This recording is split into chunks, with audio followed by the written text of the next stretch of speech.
नमस्कार दोस्तों। आज की सच्ची कहानी उत्तर प्रदेश के मुरादाबाद की है। मुरादाबाद जिले के थाना बिलारी क्षेत्र में स्थित एक छोटा सा गांव है ढकिया नर्रू। इस गांव के बाहरी छोर पर रास्ते के किनारे प्रेम सिंह नाम के किसान का खेत है। 31 जुलाई 2025 की सुबह कुछ ग्रामीण अपने काम से निकल रहे थे कि अचानक उनकी नजर प्रेम सिंह के खेत की ओर पड़ी।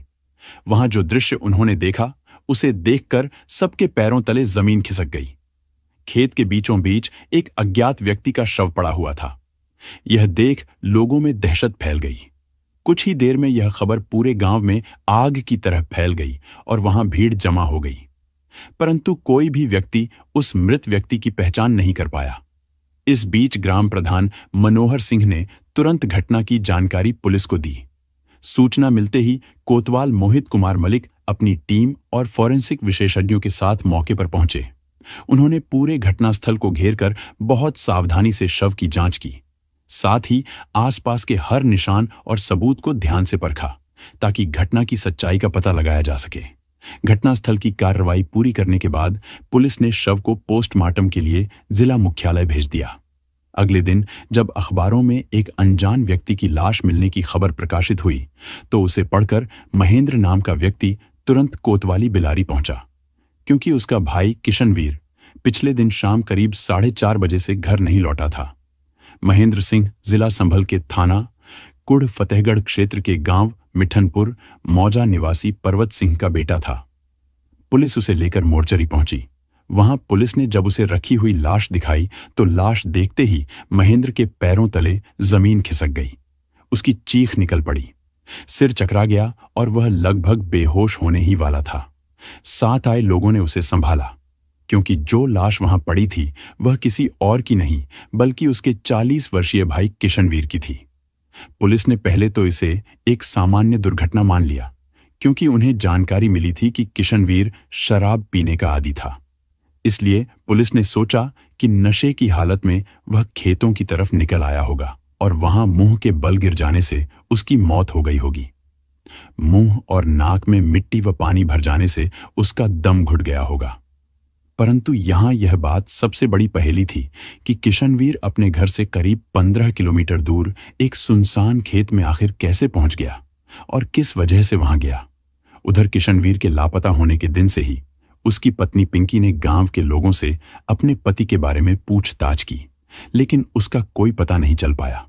तीसरे दिन जब अखबारों में खबर छपी तो बड़े भाई महेंद्र सिंह को शक हुआ और वह बिलारी कोतवाली पहुंचा, जहां पुलिस के साथ पोस्टमार्टम हाउस जाकर उसने अपने भाई की लाश की पहचान की।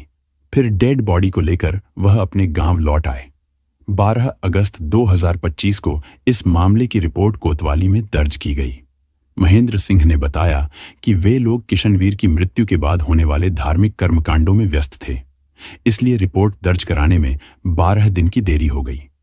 जब पुलिस ने किशनवीर की पत्नी पिंकी से पूछताछ की तो उसने कहा कि उसका पति तो शराब पीने का आदी था, नशे में कहीं चला गया होगा और वहीं खेत में गिर जाने से उसकी मौत हो गई होगी।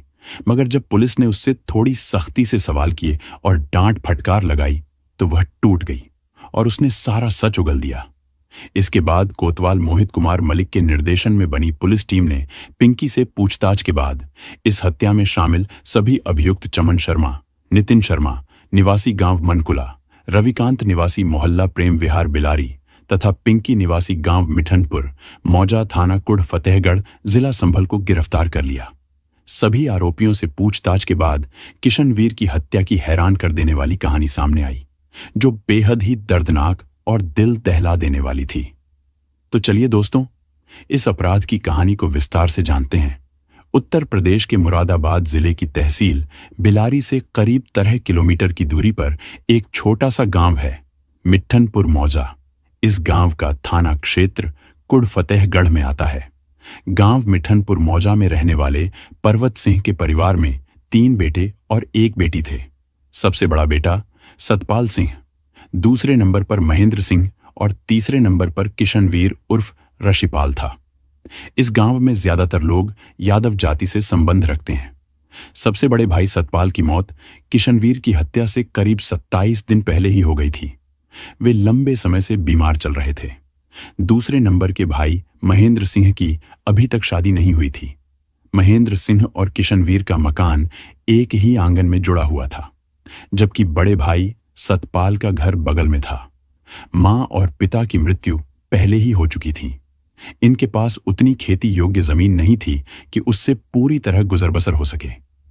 तीनों भाइयों के पास कुल मिलाकर लगभग 8 से 9 बीघा जमीन थी, जिससे उनका गुजारा मुश्किल से चलता था। इसलिए ये लोग मजदूरी करके अपना पेट पालते थे। बड़े भाई सतपाल की शादी हो चुकी थी। गनीमत यह रही कि पिता पर्वत सिंह ने अपनी बेटी की शादी अपने जीवन काल में ही कर दी थी। इसी बीच पिंकी नाम की एक युवती की कहानी इस परिवार से जुड़ गई, जो किसी वजह से शादी के कुछ महीने बाद ही ससुराल से भाग आई थी। वह किशनवीर के बहनोई रघुवीर के संपर्क में आ गई। रघुवीर पेशे से ट्रक ड्राइवर था। युवती ने साफ कहा कि वह अब दोबारा ससुराल नहीं जाएगी। रघुवीर का खुद का परिवार था जो ठीक ठाक चल रहा था, इसलिए वह किसी अनजान औरत को अपने साथ रखकर अपने घर में कोई झगड़ा नहीं चाहता था।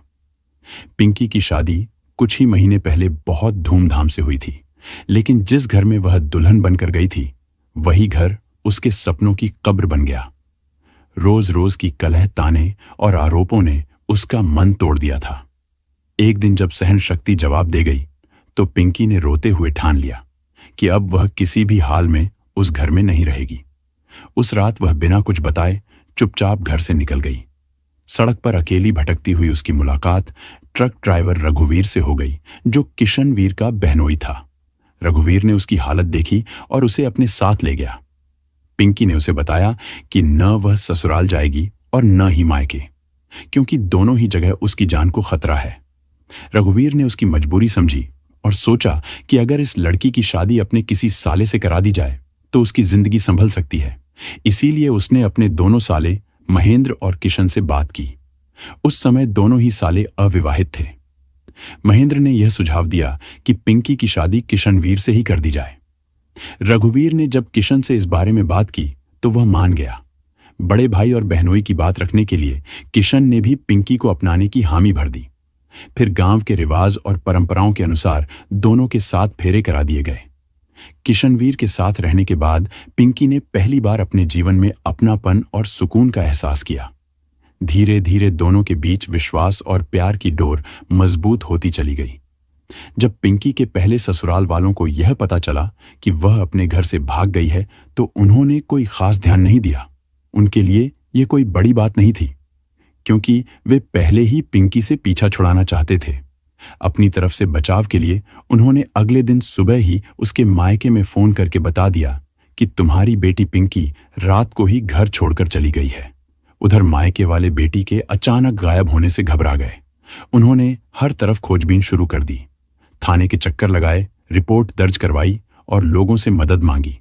आखिर उन्हें पता चल ही गया कि पिंकी इस समय जिला संभल के एक गांव मिठनपुर मौजा में रह रही है। इन सब हलचल के बीच पिंकी ने तय कर लिया कि अब वह दिल की सुनकर ही जिएगी। उसने सबके सामने साफ कह दिया कि किशनवीर ही उसका असली पति है। गांव वालों में तरह तरह की बातें होने लगीं। किसी ने कहा यह पिंकी की गलती है, तो किसी ने उसकी हिम्मत की तारीफ की। मगर पिंकी के लिए यही सच्चाई थी कि उसने अब अपना नया जीवन चुन लिया था। वह अब पुराने बंधनों में बंधी औरत नहीं थी, बल्कि अपनी किस्मत खुद लिखने वाली एक नई कहानी की नायिका थी। हालांकि दूसरी बिरादरी में शादी करने के कारण उसके मायके वालों को बहुत शर्मिंदगी झेलनी पड़ी। लोग तरह तरह के ताने दे रहे थे, मगर पिंकी और किशन ने किसी की परवाह नहीं की। वक्त उड़ता गया और दोनों ने मिलकर अपनी जिंदगी को बेहतर बनाने की कोशिशें जारी रखीं। एक दिन किशन अपनी पत्नी को साथ लेकर अलीगढ़ चला गया। वहां उसे एक फैक्ट्री में काम मिल गया। वह दिन भर मेहनत करता और शाम को लौटने पर पिंकी गेट पर उसका स्वागत करती। कभी अगर वह देर से आता तो पिंकी नाखुश होकर कहती, टाइम से आया करो, अकेले डर लगता है।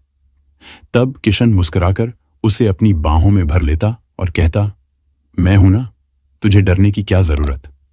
दोनों की जिंदगी खुशियों से भरी थी, मगर 9 साल गुजर जाने के बाद भी उनके घर में बच्चों की किलकारी नहीं गूंजी। शादी के शुरुआती दिनों में किशन ने पिंकी से मुस्कुराते हुए कहा था कि जल्द ही हमारा घर हमारे बच्चों की हंसी से भर जाएगा। मगर वक्त बीतता गया और यह सपना अब भी अधूरा था। किशन जब हर शाम काम से लौटता तो पास पड़ोस के बच्चों को खेलते देख उसकी आंखें भर आती। मन ही मन सोचता कि काश मेरा भी एक बेटा होता जो थके होने पर मेरी गोद में सिर रख देता, या अगर एक नन्ही सी बेटी होती तो घर में आते ही मेरे गले में झूल जाती और अपनी खिलखिलाती हंसी से मेरे सारे दुख मिटा देती। पिंकी की पीड़ा और भी गहरी थी। जब गांव की औरतें मेले या त्योहार पर अपने बच्चों का हाथ थामे जाती तो उसके खाली हाथ और भारी लगते। रिश्तेदार और पड़ोसी ताने कसते कि जब संतान नहीं तो जीवन का क्या आनंद। इन बातों पर वह चुप हो जाती, पर रात को उसके आंसू तकिए को भिगो जाते। किशन उसका हाथ पकड़कर समझाता कि मुझे तेरी मुस्कान ही सबसे बड़ा सहारा है। दुनिया कुछ भी कहे, तू मेरे साथ है तो मैं सबसे खुशहाल इंसान हूं। फिर भी दोनों के दिलों में एक अधूरी चाह बाकी थी। उनका रिश्ता मजबूत था, पर समाज की बातें और मन की कसक बार बार दिल को चीर जाती। कभी कभी दोनों बैठकर सोचते कि क्या हमारा प्यार ही हमारी संतान नहीं है? क्या हमारे परिश्रम से चल रही ये जिंदगी ही हमारी सबसे बड़ी विरासत नहीं? किशन को अपनी मर्दानगी पर शक होने लगा, पर वह उन सवालों को काम की थकान में दबा देता। उसे खुद पर कोई कमी महसूस नहीं होती थी और न ही पिंकी ने कभी उससे ऐसी शिकायत की। वह मंदिर जाती, भगवान से मन्नतें मांगती, व्रत रखती और किशन भी उसका पूरा साथ देता था। लेकिन धीरे धीरे उसका विश्वास टूटने लगा। एक दिन किशन बोला, क्या हमारी मोहब्बत अधूरी रह जाएगी? क्या हमारी जिंदगी में यही कमी रह जाएगी? उसके स्वर में छिपा दर्द पिंकी के दिल तक उतर गया। उसने किशन का हाथ थामा और कहा, हमारा प्यार कभी अधूरा नहीं हो सकता। अगर बच्चा नहीं हुआ तो क्या हुआ? हम दोनों एक दूसरे के लिए ही तो हैं। पर सच्चाई यह थी कि दोनों के मन में कहीं न कहीं टीस थी। पिंकी को लगता शायद वह मां बनने के योग्य नहीं, और किशन को लगता शायद वह पिता बनने का हकदार नहीं ठहर सका। फिर भी दोनों एक दूसरे का सहारा बने रहे। दिन भर की मेहनत के बाद जब रात को एक साथ बैठते तो सारी थकान और दुख पल भर के लिए मिट जाते। यहाँ के यादव समाज के लोग बहुत पिछड़े हुए थे, इसलिए बच्चा न होने की वजह जानने के लिए किसी ने कभी डॉक्टर की सलाह लेने की जरूरत तक नहीं समझी। करीब 3 साल पहले दोनों ने अलीगढ़ को अलविदा कहकर अपने पैतृक गांव लौटने का फैसला किया। गांव लौटकर किशनवीर ने रोजी रोटी के लिए एक ई-रिक्शा लोन पर ले लिया, जिससे घर का खर्च किसी तरह ठीक ठाक चलने लगा। इन्हीं दिनों उसकी जान पहचान मनकुला गांव के रहने वाले चमन शर्मा से हुई। मनकुला गांव किशन के गांव से करीब 4-5 किलोमीटर की दूरी पर था। चमन शर्मा अपने इलाके में पूजा पाठ और धार्मिक कर्मकांड करने के लिए जाना जाता था। मुरादाबाद जिले के ग्रामीण इलाकों में पंडित या ब्राह्मण समाज का धार्मिक और सामाजिक रूप से खास सम्मान होता है। गांवों में उनकी भूमिका केवल पूजा पाठ तक सीमित नहीं रहती, बल्कि वे सामाजिक और सांस्कृतिक जीवन से भी गहराई से जुड़े रहते हैं। उन्हें गांव का धार्मिक सलाहकार और मार्गदर्शक माना जाता है। पहले के समय में ब्राह्मणों को दक्षिणा के रूप में अनाज, धान, गेहूं, सब्जी या कपड़े मिलते थे, लेकिन अब लोग धीरे धीरे नकद दक्षिणा देने लगे हैं। फिर भी आधुनिक समय में भी गांवों में ब्राह्मणों का सम्मान और उनकी भूमिका लगभग वैसी ही बनी हुई है जैसी पहले थी। ऐसे में 50 वर्षीय चमन शर्मा का किशनवीर के घर आना जाना शुरू हो गया। चमन के 3 भाई थे। उसका विवाह हो चुका था और एक बेटा भी था। दुनियादारी के मामलों में चमन बड़ा चालाक और समझदार था। वह जब भी किशनवीर के घर आता तो उनके काम आने वाला कुछ न कुछ सामान साथ ले आता। पिंकी उसे बड़े आदर से बैठाती और खाना खिलाती। एक दिन चमन एक थैले में पनीर, मसाले और बाकी जरूरी चीजें लेकर आया, मगर उस थैले में एक शराब की बोतल भी रखी थी। उसने बोतल निकालकर मुस्कुराते हुए थैला पिंकी को पकड़ाते हुए कहा, लो भाभी, आज पनीर बनाओ, लेकिन पहले 2 गिलास और लोटे में थोड़ा पानी दे दो। फिर उसने खुद ही गिलास में शराब का पैक बनाया। किशन ने मना करते हुए कहा, नहीं, मैं शराब नहीं पीता, बस कभी त्योहार या किसी खास मौके पर ही थोड़ा बहुत लेता हूं। इस पर चमन ने दोस्ती का हवाला देते हुए कहा कि आज तो दोस्ती का दिन है, मना मत कर, और आखिरकार किशन मान गया। चमन ने हंसते हुए कहा, जाम उठा ले और मुंह से लगा ले, मुंह से लगाकर पी। उसके इस शायराना अंदाज पर किशन मुस्कुरा दिया और दोनों धीरे धीरे नशे के रंग में डूब गए। कुछ देर बाद खाना भी तैयार हो गया और दोनों ने साथ बैठकर खाना खाया। अगले दिन फिर उनकी मुलाकात हुई।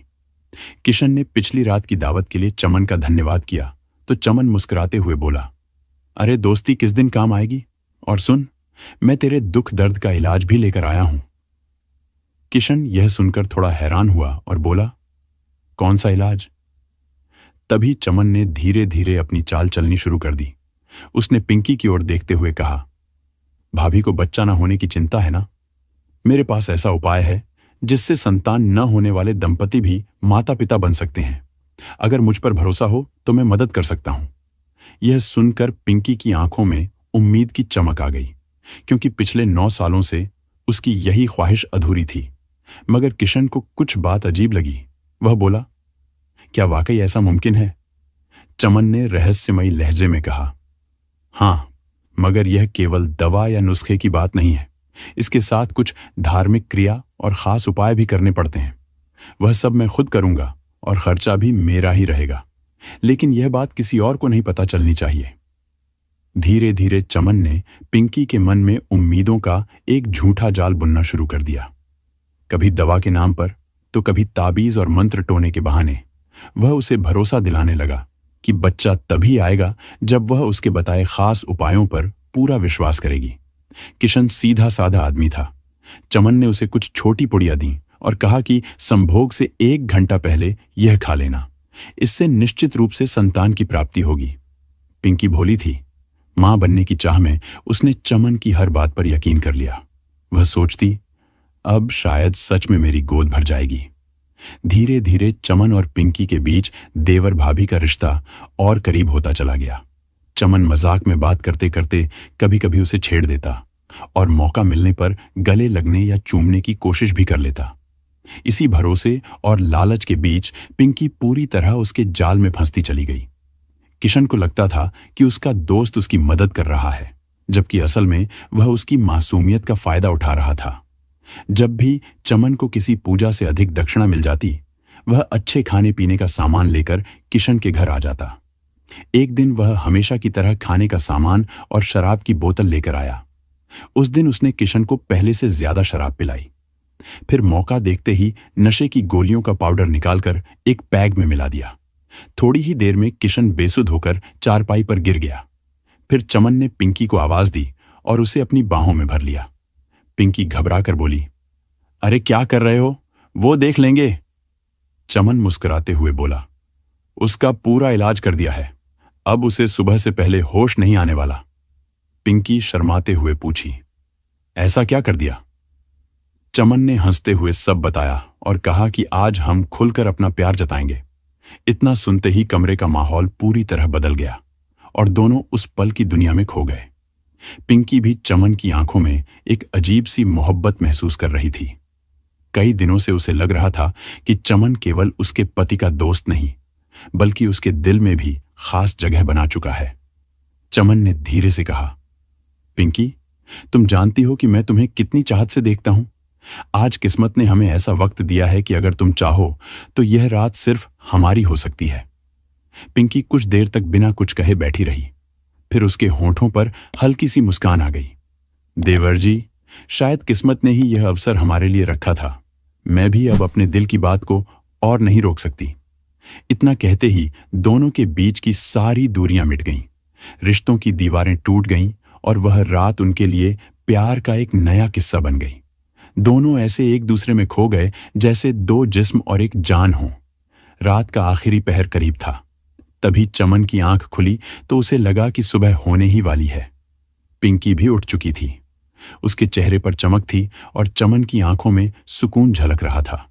दोनों जानते थे कि अब यह रिश्ता केवल एक रात का नहीं रहेगा, बल्कि यह उनके जीवन का नया अध्याय बन चुका है। पिंकी ने धीरे से कमरे से बाहर झांका। उसने देखा कि जेठ का कमरा बंद था। फिर वह मेन गेट तक आई। बाहर जाकर चारों ओर नजर दौड़ाई। सन्नाटा पसरा था और कोई दिखाई नहीं दे रहा था। उसने इशारे से चमन को बाहर जाने को कहा और वह धीरे धीरे कदम रखते हुए वहां से निकलकर अपने घर चला गया। इसके बाद यह रिश्ता ऐसे ही चलता रहा। वक्त बीतता गया और पिंकी मां बनने वाली थी। कुछ महीनों बाद उसने एक बेटे को जन्म दिया। किशन की खुशी का ठिकाना नहीं था। वह सोच रहा था कि चमन द्वारा दी गई दवा के कारण ही यह चमत्कार हुआ है। खुशी में उसने कर्ज लेकर जो ई रिक्शा खरीदा था उसे भी बेच दिया, क्योंकि अब उसे शराब की बुरी आदत लग चुकी थी। काम धंधा पूरी तरह से ठप हो गया था।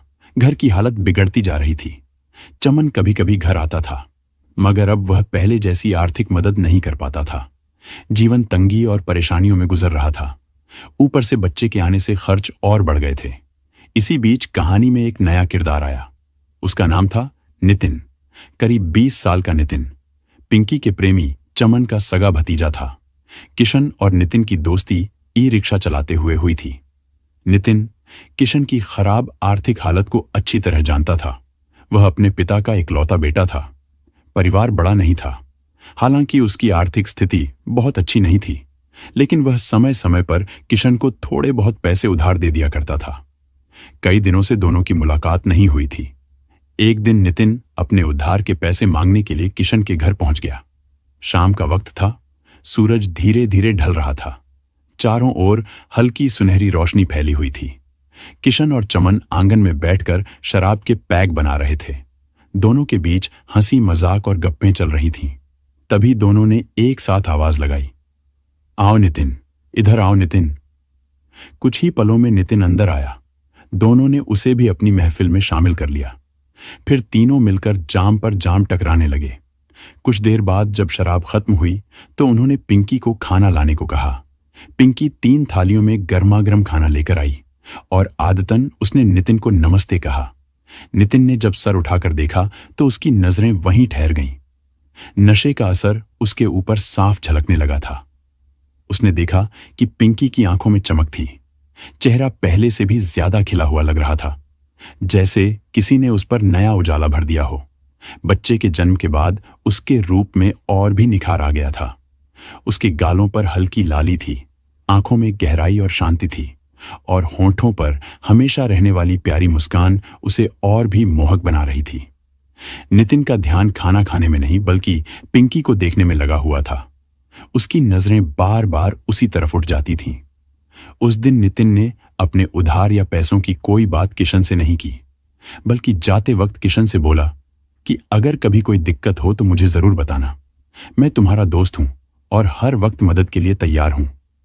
मगर उसकी आंखें तब भी पिंकी पर ही टिकी रहीं। पहली ही मुलाकात में उसका दिल पिंकी पर आ गया था।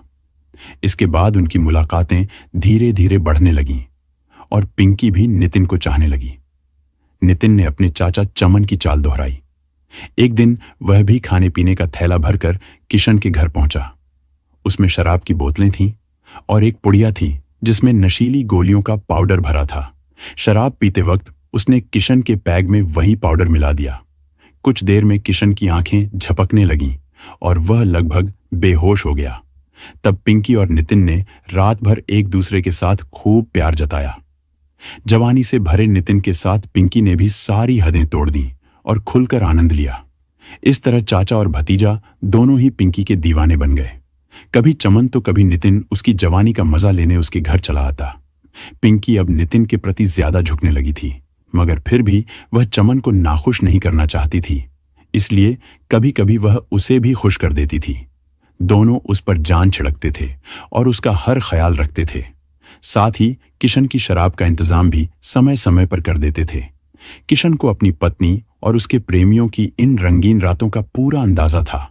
नशा उतरने के बाद जब वह दिन में गांव के लोगों से मिलता तो वे घर के हालात बता देते। तब वह बहुत शर्मिंदा महसूस करता था और मन ही मन अपनी किस्मत को कोसता था, पर कुछ कह नहीं पाता था। बस सब कुछ सहता रहता था, जैसे जिंदगी उसके लिए अब बोझ बन चुकी हो और वह बस हालात के साथ बहता चला जा रहा था। अपने ही घर में पराया बनकर रह गया था। यह मामला धीरे धीरे पूरे गांव में चर्चा का विषय बन गया, लेकिन कोई भी खुलकर उन चचा भतीजों पर आरोप लगाने की हिम्मत नहीं कर पा रहा था। किशन भी जानता था कि चाचा भतीजे से उलझने का मतलब खुद अपनी मौत को बुलाना है, इसलिए वह उनसे भिड़ने के बजाय अपने गुस्से का सारा बोझ पत्नी पर ही उतार देता था। अब आए दिन किशन पिंकी को मारने पीटने लगा। अब पिंकी के चेहरे पर जो मुस्कान दिखाई देती थी वह सिर्फ मासूमियत का एक झूठा पर्दा थी। पति की रोज रोज की कलह से पिंकी परेशान हो चुकी थी, इसलिए उसने अपने दोनों प्रेमियों से बात कर किशन को रास्ते से हटाने के लिए खतरनाक योजना बना डाली। किशन को कई दिनों से नशे के लिए शराब की व्यवस्था नहीं हो पा रही थी। जेब में कोई पैसा भी नहीं था। योजना के अनुसार पिंकी ने अपने पति किशन से कहा कि इस समय नितिन स्योंडारा में है, उससे बात हो गई है, तुम उसके पास चले जाओ, वह 4,000 तुम्हें देगा, लेकर आ जाओ। ग्राम स्योंडारा मिट्ठनपुर मौजा गांव से करीब 2 किलोमीटर की दूरी पर है। किशन स्योंडारा पहुंच गया। वहां पर चमन शर्मा, नितिन शर्मा, अवनेश और रविकांत मौजूद थे। पास में ही शराब की दुकान थी। नितिन ने जाकर 2 बोतल शराब खरीदी और एकांत में पांचों जाकर बैठ गए। किशन ने नितिन से कहा कि पिंकी ने पैसों के लिए भेजा है, हमें पता है, पहले एक पैग ले लें, फिर चले जाना। योजना के अनुसार उन्होंने किशन को जमकर शराब पिलाई। किशन नशे में इतना चूर हो गया कि अपने पैरों पर खड़ा भी नहीं हो सकता था। तीनों ने किशन को उठाकर एक बाइक पर बैठाया। नितिन उसे पकड़कर पीछे बैठ गया। बाकी दोनों लोग बाइक के पीछे पीछे चल दिए। अंधेरा हो चुका था। करीब 15 किलोमीटर दूर गांव ढकिया नरू पहुंचने पर उन्हें धान के खेत में पानी भरा दिखाई दिया। यह एक सुनसान जगह थी। उस समय उधर से किसी का आना जाना भी नहीं हो रहा था। वहां तीनों ने उसे बाइक से उतारा, उसे खेत में ले जाकर औंधे मुंह गिरा दिया और वे उसके ऊपर खड़े हो गए। वह छटपटाता रहा, हाथ पांव मारता रहा, लेकिन जब तक सांसें रुक नहीं गईं, वे उसके ऊपर खड़े रहे। किशन की मौत होते ही सब घबराकर वहां से भाग गए। पिंकी शुरू से पूरी जानकारी मोबाइल से ले रही थी। नितिन लगातार अपने मोबाइल से पिंकी को अपडेट दे रहा था। उसकी सांस रुक जाने पर नितिन ने बता दिया कि रास्ते का कांटा हट गया है। सभी आरोपियों से जब पुलिस ने सख्त पूछताछ की तो एक एक कर सब राज खुल गए। उसके बाद पुलिस ने सभी को अदालत में पेश किया, जहां से सबको जेल भेज दिया गया। वहीं एक अन्य आरोपी अवनीश कुमार निवासी गांव रमपुरा थाना सोनकपुर जिला मुरादाबाद को पुलिस ने 14 सितंबर 2025 को गिरफ्तार किया। उसे भी अदालत में पेश कर न्यायिक हिरासत में भेज दिया गया। दोस्तों, इस अपराध की कहानी को सुनाने का उद्देश्य किसी की भावनाओं को ठेस पहुंचाना नहीं है। इसे सुनाने का मकसद केवल आपकी जागरूकता बढ़ाना है और आपको सावधान करना है। इस घटना पर आपके क्या विचार हैं? कृपया कमेंट करके बताएं और आप किस शहर से यह वीडियो देख रहे हैं वह भी जरूर लिखें। अगर आपको हमारी मेहनत पसंद आई हो तो वीडियो को लाइक और शेयर करें। साथ हो वीडियो को हाइप भी जरूर कर दें और यदि आपने अभी तक चैनल सब्सक्राइब नहीं किया है तो जल्दी से सब्सक्राइब करें।